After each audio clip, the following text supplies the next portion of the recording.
ನಮಸ್ಕಾರ ಎಲ್ಲರಿಗೂ. ಈ ದಿನ ನನ್ನ ಫ್ರೆಂಡ್ ಮನೆಯಲ್ಲಿ ಸತ್ಸಂಗ ಇಟ್ಕೊಂಡಿದ್ರು. ಈ ಬಾರಿಯ ಸತ್ಸಂಗ ಅಂತೂ ತುಂಬ ವಿಶೇಷವಾಗಿ ಇತ್ತು. ಪ್ರತಿ ವರ್ಷ ಅವರು ಒಬ್ಬರು ಸಾಧುವನ್ನು ಕರೆಸ್ತಾರೆ. ಅವರು ಹಿಮಾಲಯದಿಂದ ಬರ್ತಾರೆ. ಈ ವರ್ಷವೂ ಅವರನ್ನೇ ಕರೆಸಿದ್ರು. ಅವರು ಕುಂಭಮೇಳದಲ್ಲಿ ತೀರ್ಥ ಸ್ನಾನದ ಹಿನ್ನೆಲೆಯನ್ನು ಹೇಳ್ತಾ ಇದ್ದರು. ಅದರ ಹಿಂದಿರುವ ಧಾರ್ಮಿಕ ಮಹತ್ವ ಮತ್ತು ವೈಜ್ಞಾನಿಕ ಮಹತ್ವವನ್ನು ಹೇಳ್ತಾ ಹೋದರು.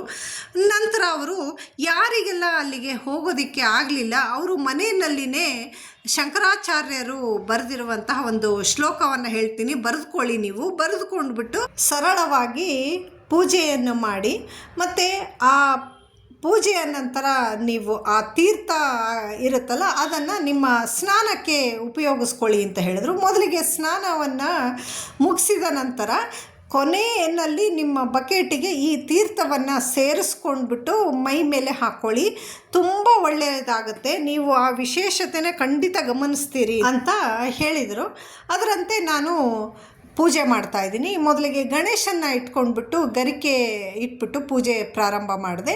ಮತ್ತು ತಾಮ್ರದ ಚೆಂಬಿನಲ್ಲಿ ನಾನು ನೀರು ಹಾಕಿಟ್ಟಿದ್ದೇನೆ. ಅದಕ್ಕೆ ಅರಿಶಿನ ಕುಂಕುಮ ಹಾಕ್ಕೊಂಡ್ಬಿಟ್ಟು ಗರಿಕೆ, ತುಳಸಿ, ಬಿಲ್ಪತ್ರೆ ಎಲ್ಲ ಹಾಕ್ಕೊಂಡೆ. ನಂತರ ಅದಕ್ಕೆ ಪೂಜೆ ಮಾಡಿದೆ. ಪೂಜೆ ಮಾಡಿದ ನಂತರ ಕಳಸದ ಮೇಲೆ ನನ್ನ ಬಲಹಸ್ತವನ್ನು ಇಟ್ಬಿಟ್ಟು ಆ ಶ್ಲೋಕವನ್ನು ಹೇಳಿಕೊಂಡೆ ನಾನು.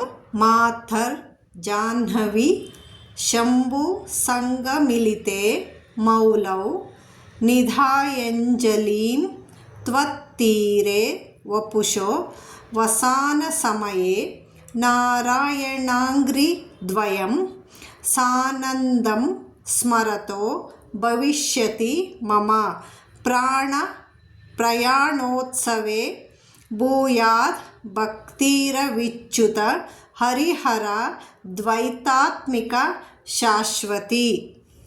ಧನ್ಯವಾದಗಳು.